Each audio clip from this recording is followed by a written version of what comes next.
the DSA, So hold on, the DSA targeted me in a red seat. I took a bullet for the Democrats, moved seats to run in a Republican seat. In R3, Trump won it by 9. And the DSA spent $1 million, put their whole apparatus to take me out. What was that about? Is that about winning the general? Is that about making Hakeem Jeffries the Speaker of the House? Andrew here with the Veil of Power. This one is a CNN panel, and I need your help in the comments because I think Congressman Jared Moskowitz is completely missing what voters are actually saying. Look at the numbers. 13 incumbents already ousted this primary season, the most House losses in a non-redistricting year since 1948. Trump-endorsed candidates are losing 2, more than 2018, 2020, and 2024 combined. And Angie Nixon won her Florida Senate primary while getting outspent 16-1. Moskowitz keeps warning the left will lose the general, but the base is telling him something else entirely. So let's get into it. tonight, a changing of the guard, perhaps. Americans' disappointment in Congress has been on full display in this primary season, and that outrage has been bipartisan. Now, so far, at least 13 incumbent lawmakers have been ousted. 11 of them are in the House, which is the most in a non-redistricting year since 1948. And while Democrats make up the majority of those losses, President Trump isn't faring well either. Voters have rejected at least 10 of the candidates that he's endorsed for Congress or for statewide office. And that's already more than 2018, 2020, and 2024 combined. On the other side of the aisle, Democratic Socialists notched another surprising victory in Florida.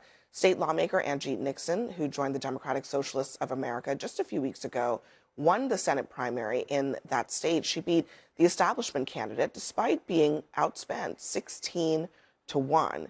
Now, Congressman Moskowitz, you won your primary, so yeah, happy to see my face not on that screen. You're not on that screen. But I think the races in Florida were both sides of the aisle. We saw some of the Trump candidates lose. We also saw this Angie Nixon moment, and she actually was asked about your comments about her and her affiliation with the DSA tonight on CNN, and here's what she said. And don't get me wrong, every organization that I am a part of, I don't agree 100% with all the things that they do. I want to be clear. I have been a Democratic Party member my entire adult life, and I don't agree with all the things that the Democratic Party agrees with, particularly those that accept corporate PAC money. Folks are trying to basically fearmonger a little bit, but we really need to be unifying, right? I mean, she's a state rep. She's a Democrat. The DSA thing is a fairly recent thing. She says she also became a lifetime member of the NAACP, the Working Families Party. Is it an oversimplification that this is about socialists winning? Well, look, let me first say I know Angie, obviously, because she's currently serving in Tallahassee, and she outworked Vindman. She deserves credit. She's from Florida. Vindman is not. And she just flat out outworked him and built a coalition. By the way, not really a DSA coalition, right? She built a coalition with African Americans. She built a coalition from people from low income. So not like what you see the DSA doing in other states. And so she deserves credit for that. That being said, look, my grandparents, escaped the Holocaust. My grandmother was part of the Kindertransport. America saved my family's life, took us in. Like, this country gave us all we have. I got people in my district that escaped socialism, right? We're part of the boat lift from Cuba. And so when they see the DSA just the other day, right, embrace 100 years of Fidel Castro, as a celebratory thing, and they see, people like Hassan Piker talk about how Soviet Union should have won the Civil War, and that he's not patriotic, and that he dresses up as Mao, who, killed 50 million people. We deserve 9/11. Look, Democrats have a right to be angry. We lost the election. We lost every swing state, right? We lost the popular vote, and they don't like what happened when Joe Biden, got out of the race and Kamala came in. They blame us for that, and they're right. But people just want normalcy. They look at Donald Trump yesterday or 2 days ago talking about, hey, we're going to stop the exercises with South Korea. We're going to be good. We're going to be good friends with Kim Jong-un. Or do they want to throw the bums out? I think that's really the question. Because I just, you know, I mean, when you see this kind of anti-establishment moment that we seem to be in, it does seem like what they're not asking for is like, let's go back to the way the good old past. They're saying, let's do something completely different. I mean, that's what it seems like. A platform with getting rid of the Senate is different. A platform with no jails is different. This is not an endorsement, just a description of what seems to be happening. I think you're overstating what I'm just reading their platform. Well, no, but I mean, there's a lot of things that in people's party platforms people don't agree with. I think you're overstating what the DSA candidates are representing and understating or maybe misrepresenting, even misreading the room about what the party voters are demanding.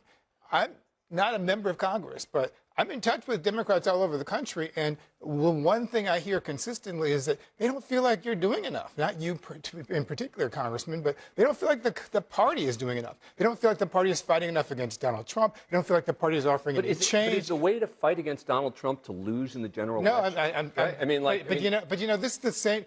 The Democratic Party is going through the same sort of growing pains that the Republican Party went through 10 years ago with Donald Trump. Because everybody thought, we're going to nominate Donald Trump and we're going to lose because he's such an outlandish candidate. And you know what happened? That there were so many people on the right who were aligned with Donald Trump all along in the Republican Party, who were waiting for somebody to come and speak to them, and Donald Trump gave them their voice. Democrats on the left are feeling the same way, but again, I understand that's why they're relating to Zoran Mandani. Mandani in it's New about York City. Feelings, right? No, it's not just about you feelings. use the word feelings. Not just about feelings. I used the word, but I didn't mean it. I didn't mean for you to dismiss it in the way that I used it. I used it because I'm saying that the people, those feelings are real. People want. They want change. They do, but that doesn't mean the same thing. But you're not going to get change if you lose the election. Yeah, I know, right? but you're making an assumption that they're going to lose. It's true. It's true. I do not know that. I do not know. I do not know. And a lot of people are saying, you know, because a lot of people, so many other races, why not try something different? To Keith's point, Dan, a lot of people thought Zoran Mamdani was bound to lose, and then when you look at where his standing is. No one thought he was going to lose. Well, no. I'm saying as a candidate. You mean in the primary? They thought that Mamdani's politics would not work in the city because it was. We don't know if they're working supposedly, in the city or not. Listen, I'm just saying he was the underdog candidate. He came out of nowhere. Right. He had what was considered to be extreme policies. But that's the point. Now his approval rating is at 69% in New York City. But you can. That is like that's a ridiculous number. But hold on. But that's fine. The DSA. Hold on. The DSA targeted me in a red seat. I took a bullet for the Democrats, moved seats to run in a Republican seat, an R3. Trump won it by 9. And the DSA spent $1 million, put their whole apparatus to take me out. What was that about? Is that about winning the general? Is that about making Hakeem Jeffries the Speaker of the House? The DSA is not focused on winning the general election. That's right. They're not focused on winning. But I'm not arguing with you about the point. We totally agree the DSA is not focused on winning. No, that's not what I was saying. The DSA is not focused on winning elections for the Democratic Party. I'll give you that. Good. What they are focused on is changing the party and moving an agenda within the party. And sometimes that means taking out people. And specifically with Jared, what's the agenda? And sometimes that means taking out people who they disagree with. Well, let me ask you a question. Let me ask you a question. Specifically with Jared, specifically with Debbie Wasserman Schultz, who they did the same thing to. What is the agenda that they want to move? That's two different Just admit it. Just admit what it is. Well, with Jared, the issue, I think, is Israel. And with Debbie Wasserman Schultz, the issue is that she's representing a black district, a historically black district, and there were 4 black candidates. So let me get this right. Hold on. Let me get this right. No, there were 4 black. She won the election. Hold on. So but there were 4 let me black get this right. I prosecuted the case against Kristi Noem for her to be removed. I prosecuted the case against Pam Bondi to be removed. Okay. I get that. Hold on. And yet, my district will be one of those districts that decide whether Hakeem Jeffries, the first black speaker in American history, gets to be speaker. But because of Israel, they're willing to give up winning the House. Well, first of all, you're talking about a segment within the party. I don't represent the DSA. I know you don't. I'm just telling you. You seem to be their representative. No, but I feel like somebody should be, because I think that the fact that they keep winning elections across the country should tell us something. Win in my district. That they're winning in certain places. We should start paying attention and stop just dismissing them. I want to zoom out for just a second, because I also think that what we're talking about, where you have these insurgent sort of ancillary groups in a political party. You know, back in the day, it was the Tea Party. And you could argue even that Donald Trump himself was the personification of that. That is a thing that happens. They challenge the party, even in ways that might seem self-defeating. And I mean, I remember when Donald Trump ran on a literal Muslim ban, okay? And that was viewed as extreme by most people. When Donald Trump was running on all sorts of things that the Republican, even tariffs were not a Republican platform.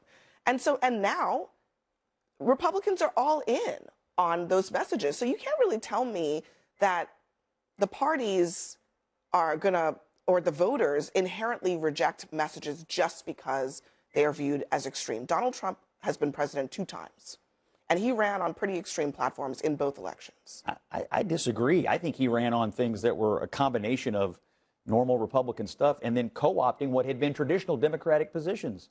Tariffs were traditionally labor Democrats. That's what they wanted. And by the way, a bunch of people who voted for Bill Clinton wound up voting for Donald Trump, and now they're Republicans. Not Republican positions. They are. Well, they are. They are now. That is exactly my point. And then let's add to that. You were talking about fleeing oppression. Donald Trump literally a couple of days ago was praising Kim Jong-un. So where's the outrage on that? Which, by the way, I got to be honest, it's tough to keep a list of the things that I've seen in the last 6 months. That tweet about South Korea and Kim Jong-un, okay, that was the most outrageous thing. And if that had come from the DSA, the outrage would have been overwhelming. And listen, I'm not trying to suggest that all of that is great. All I'm saying is, what are the American people going to accept? And it seems like they actually have the capacity to accept some things that they don't fully agree with if they're getting other things, especially on the economic front. And that's what Donald Trump learned. That's what he ran on. That's why he succeeded in our politics. I think some of the people you put on the incumbents that lost, you have to acknowledge they deserve to lose. Thomas Massie in Kentucky deserved to lose. Corey Mills in Florida deserved to lose. Andy Ogles in Tennessee, I think, was kind of lazy.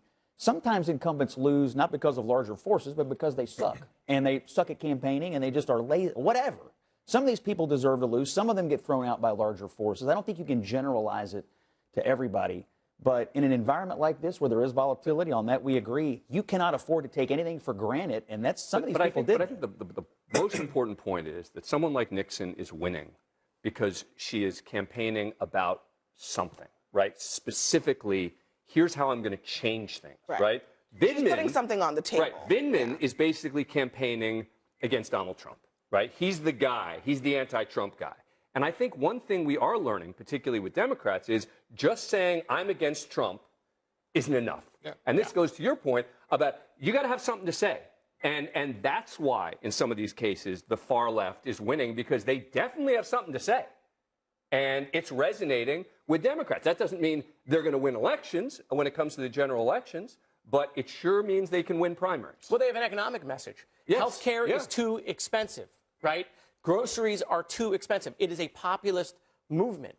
And I would argue we can't say sitting here today that they're going to lose the general election. We don't really know, because this is competitive. Listen, I'm not an expert in Florida politics, but all I'm saying is that when you're in an environment in which voters are infuriated about one thing, which is the economy, and you have candidates who are speaking about those things, you can't rule it out. But if Democrats lose Michigan, right? If Democrats lose Michigan, the Senate race, there has to be a reckoning, right? There has to be a looking back. And trust me, there will certainly, will certainly be let's not make assumptions about what's going to happen. I didn't. I said but I just say one thing. I remember I was on CNN, I think on Jake Tapper's show that you were hosting that day, or one of those shows, where we were talking about Darlisa Avila Chevalier, the candidate who ran against Adriana Espaillat. I had no idea she was going to win. I lived in Harlem, and she won. She pulled that race out, even though it was a primary. It shows to me that you cannot predict what people will do, because we are in a throw the bums out moment, and people are mad as hell. All right, next for us, Senate candidate Darlene Graham had a moment on the debate stage last. Let's start with the phrase at the center of this. Reading the room. That is what this argument is really about, and it is where Congressman Moskowitz keeps coming up short. His entire frame is one question: will this candidate win the general? Fair question. But it is not the only one, and treating it as the only one is exactly how a party stops listening to its own voters. Look at what the numbers are saying, because they are screaming 13 incumbents ousted this primary season, the most House losses in a non-redistricting year since 1948. That is not noise. That is a throw the bums out moment, and it is hitting both parties. Trump-endorsed candidates have lost more races than 2018, 2020, and 2024 combined. And Angie Nixon wins a Florida Senate primary while outspent 16 to 1, and she still won. When money that lopsided loses, voters are telling you something money cannot buy its way out of. Here's where Moskowitz misreads it. He keeps framing these DSA-aligned wins as a threat to winning the general. But watch what Keith Boykin pushes back with. The base does not feel like the party is fighting hard enough or offering enough change, and when the establishment answer to that frustration is basically calm down or we will lose, that is not leadership. That is telling angry people their anger is the problem. It never lands because the frustration is real and earned. Now, the historical parallel, because it dismantles the electability argument, 10 years ago, Republicans said the exact same thing about Donald Trump. Too extreme. A Muslim ban, tariffs that were not even Republican orthodoxy, a candidate who would supposedly torch the party. And what happened? He gave a block of voters who felt unheard a voice. Won twice, and the entire party realigned around him. So when someone tells you a message cannot work because it sounds too far outside the norm, the recent history of the other party is the refutation. Extreme sounding is not the same as unelectable, and the people insisting otherwise were wrong last time. And this is the part to sit with. There is a difference between winning an election and actually changing anything. Moskowitz's model is win the general so you can govern. But govern how? If the old guard wins, and the result is more of the same, a lot of these voters ask a reasonable question. What did the win actually buy us? The DSA bet, agree with it or not, is a longer game. Build the base now, move the party now. Win later on a platform that promises something different. You do not have to endorse it to understand why it resonates. Because right now, a lot of voters genuinely cannot tell the two parties apart on the things that hit their lives. Healthcare costs too much, groceries cost too much, rent is crushing. That is the populist engine underneath every one of these upsets. It is not complicated ideology. It is people looking for anyone who will name their economic pain and fight about it. Look at Zoran Mamdani, considered too far left for the city, an underdog who ran on policy people called extreme, and now his approval sits near the top of American politics because everything he talks about centers on the people he represents. Think whatever you want about his politics.